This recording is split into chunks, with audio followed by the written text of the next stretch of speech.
I think we'll move on to topic number 2. Where are we going? For topic number 2, I'm going to give it to Eeny, Miny, Meeny, Mony, Danny, Peel. Oh, lucky number Danny. Son. Lucky number Danny 2, Poo. Let's do this. You're obsessed with poo, man. You gotta go see someone about it. But just say words. You're all over. I just say words. Okay, and okay. Enough about that. Okay. Mm-hmm. So topic number 2. I'd like to discuss open world games because I have this feeling like, I mean, I don't want to say it's not a cop-out, but I feel like a lot of games seem to have this open world thing. They don't necessarily need to have it. I feel like some games, you have an open world and there's not much in it, and it's just an excuse to, okay, now go over here, do this, okay, now go over there, do that. I mean, right. Like game padding. Yeah, it is. And what brought this up was Mad Max, which is funny because I did enjoy Mad Max. Actually, it was a good game. I know Taylor really loved it, which is great. Mm-hmm. But it felt like a lot of, okay, now travel all the way over here and do this trivial little thing. Now go back. And all I really wanted was the story at that point, because that was the only thing that was really actually interesting about the game. But I just think in general, open world is become... I don't agree with... I know some people had said open world fatigue would possibly come in. I don't think that's going to happen, but I think there's too many for me. Maybe that's the problem, especially this past year. There's been a lot of open world. And I think maybe I'm personally just looking for something a little more focused again, because that's kind of how my brain works. But I mean, yeah, I'm interested to see what you guys think. I mean, Batman for me was the perfect open world game because it felt very structured and I could just tackle it how I wanted to. And I felt like I was always making progress, which some open world games, I feel like there's so much to do and so much of it is just bullshit filler crap that I don't give a fuck about. So, you know, let me know what you guys think, I suppose, about open world shit these days. I mean, fill it up with as much as you can, because you don't have to do it, is the way I look at it. But the thing is, there's so many gamers with this like OCD compulsion that you have to complete everything. Exactly, yeah. And the other part of it is like,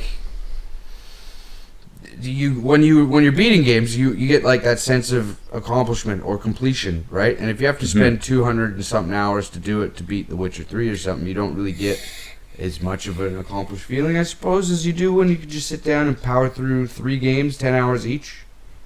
Yeah. You know? On to the next one. Oh, I beat a game, right? And I think that's just part of, honestly, consumerism. And how we've been consuming games for the last however many years that we've been doing it and able to afford our own games. Right. Because it also, it depends. Because I think that if you fill a game with as much shit as you can, then that's great for people that can only get the 1 or 2 games a year. Sure. Even if you just like you might not have enjoyed the collectathon stuff in Mad Max, but for people that just really love that world and just like being in it, then maybe they get a bit of enjoyment just fucking driving around. Yeah. So if they have somewhere to drive to, then that's cool. Yeah. Right?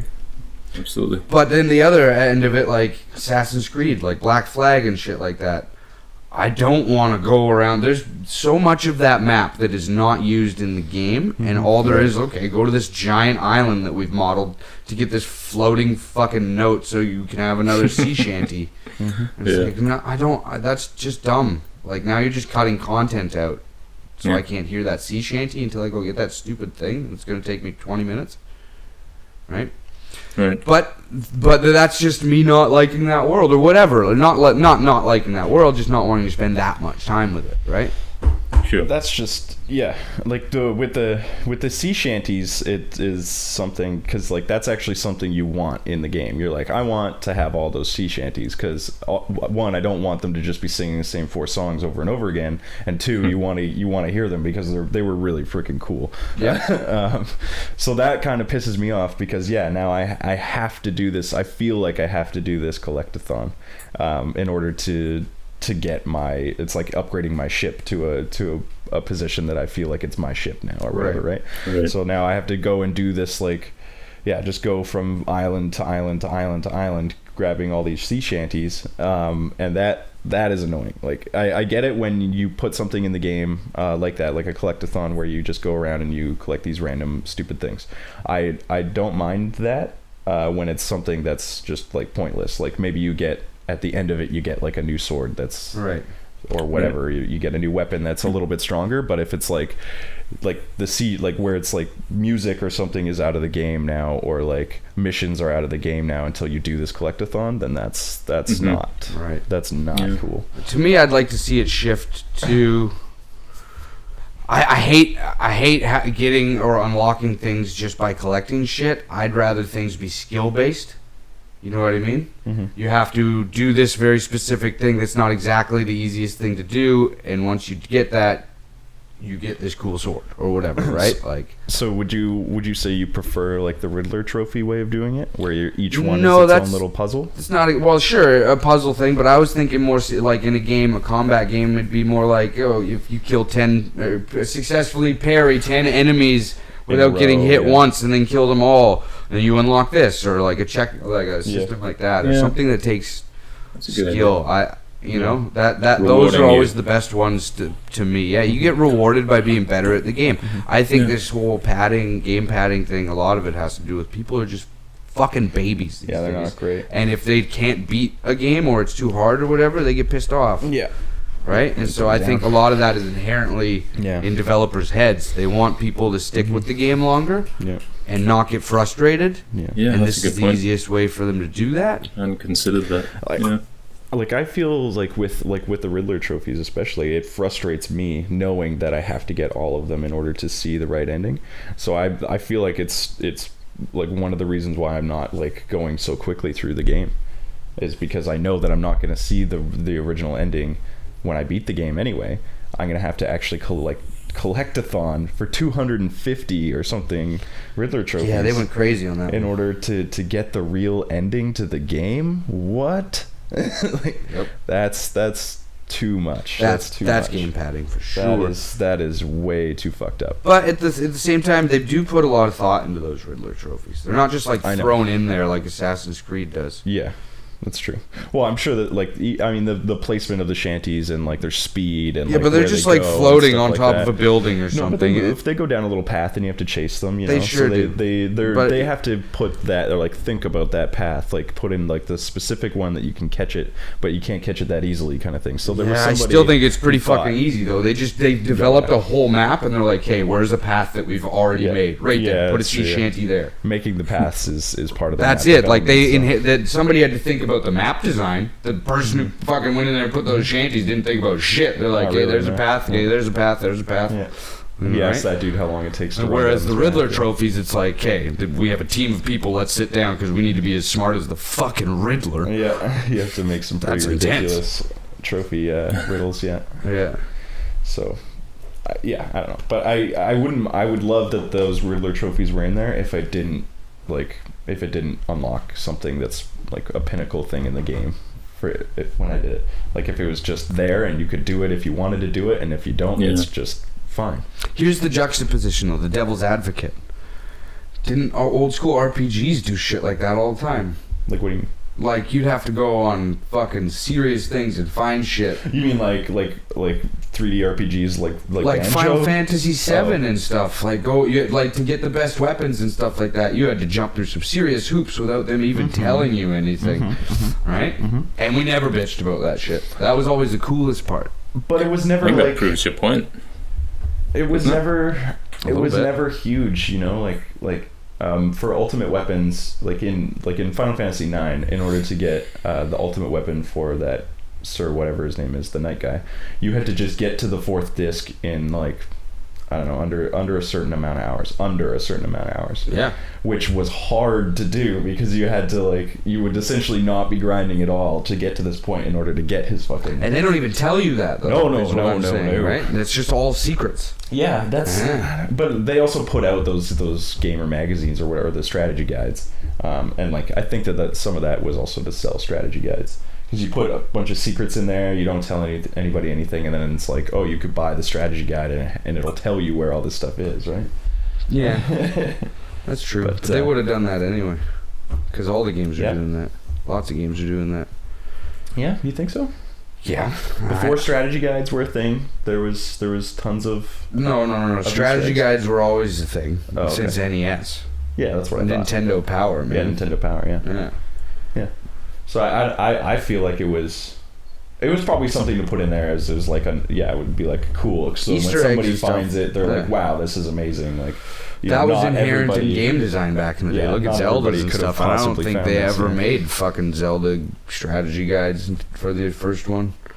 I never seen one. They must have. I've never seen one. None of my friends had one. I'll tell you that much. So, have you ever seen one? I don't think that there was. Yeah, I think you're right. Like strategy guides weren't the biggest things. They just had little things in Nintendo Power and shit that would give little things away. I've seen so many pictures online of like homemade maps for the first Zelda that like kids have since they were a child, that they've been sitting down mapping out the entire game so that they could remember where all the screens were, because like it made the game so much easier when you just would map out where all the screens are.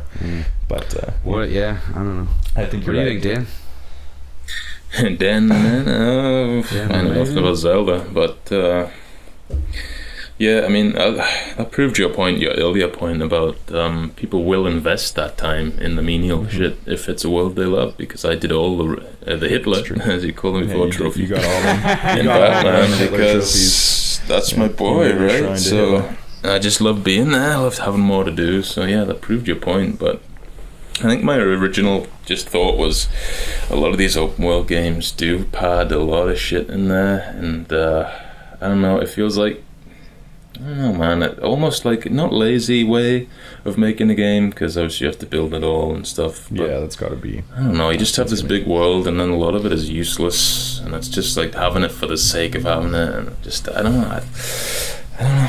I feel like sometimes a little more focus, not necessarily a linear experience, but a little bit more of a focused experience could be a little beneficial to some types of games. So, yeah. So, like, would you like? What about? What did you think about the last Tomb Raider? Not the one that's just come out for Xbox. But the last reboot one where it was like, the reboot for it was like it was kind of like an open area, and then it was like small little. It was kind of like Metroid style, where you had to get items in order to unlock the little like off areas to get into the other like temples or whatever, right? Did you enjoy that style of open world? That game, I mean, bypassing all that to the discussion, I mean, the game itself, I did finish it, and I got the definitive edition after finishing it on PS3. I mean, I thought that was a great game, and I didn't feel like I was being forced to fetch quest bullshit to unlock anything or do anything that I didn't want to do. It just felt like I was progressing a lot, and I think that might be like I think they call it like the carrot, right? You dangle the fucking carrot on a stick in front of the player, and they feel like they're progressing, and that's what a player wants. Maybe it's just my sort of attention span isn't quite as the same as someone else. In a lot less time than it's taken me to get through Batman, and I feel like a lot of not only is it just like the random little missions in Batman and stuff like that I feel like I kind of have to do at least some of them, but I think it's just a little bit more to the point in Tomb Raider. I think a better example would be like Mafia 2. Oh yeah. It's a full open world, but it's like stories, missions, and that's fucking it. You could drive around, but there's nothing else to do in that at all. But you do have the open world. It makes you feel a little bit more lived in. There's cars to drive around and stuff like that. You have to go from point A to point B to do things like that. It's a big open world, but it's a very clear, direct story. Yeah, Yeah, that was a good And game, you though. can still like free roam. It was a in that, great right? game. Like I loved that. You can just run around and kill people like in GTA, right?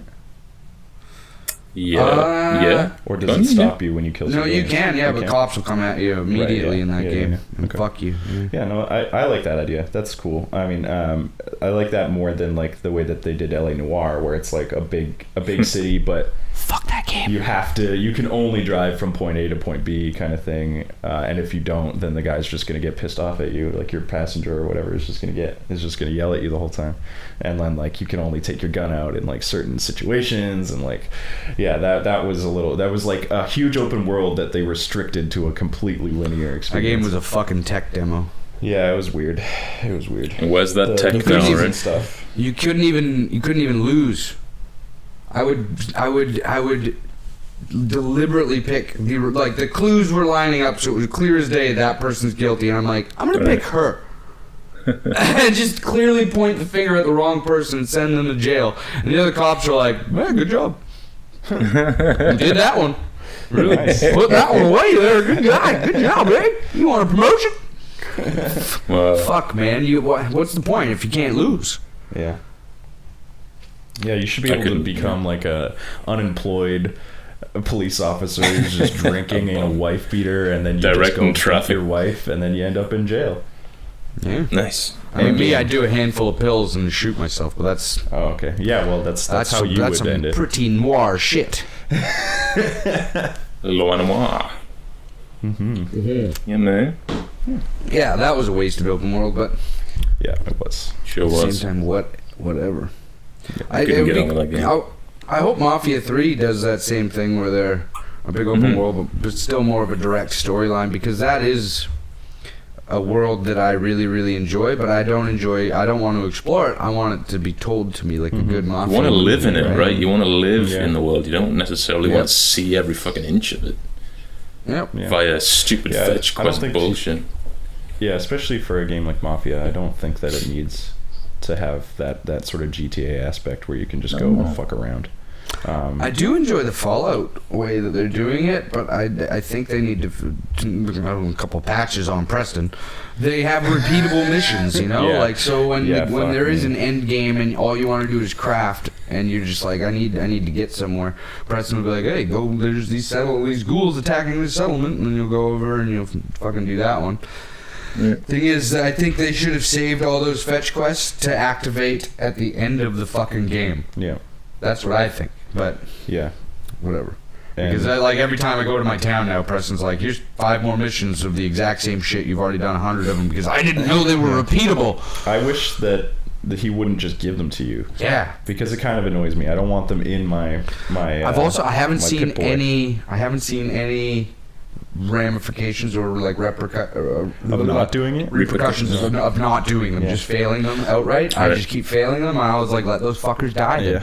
I've put fucking turrets around there for a reason. Yeah. If they can't defend it, Yeah. they're idiots and deserve to die. Yeah, I think that their happiness goes down a little bit. Yeah, well, everybody's done this in the wasteland from time to time. If you have a bar there, it's just gonna go back up anyway. Right. So. I just gave you food and water in the fucking post-apocalyptic Yeah. wasteland. You're gonna cry to me? You're crying because somebody wants to take it from you. Your Jesus. husband got kidnapped? Guess what? I lost my child. Yeah. Fuck you. Wow. Right. Yeah. Yeah, that's how that. That was a good topic. Wow. Well done, guys. That was a good I one. lost my child. Fuck you. That was beautiful. All right, that's that for that topic, and now we're going on to topic number 3. My man Taylor It Sager. might be me, I think.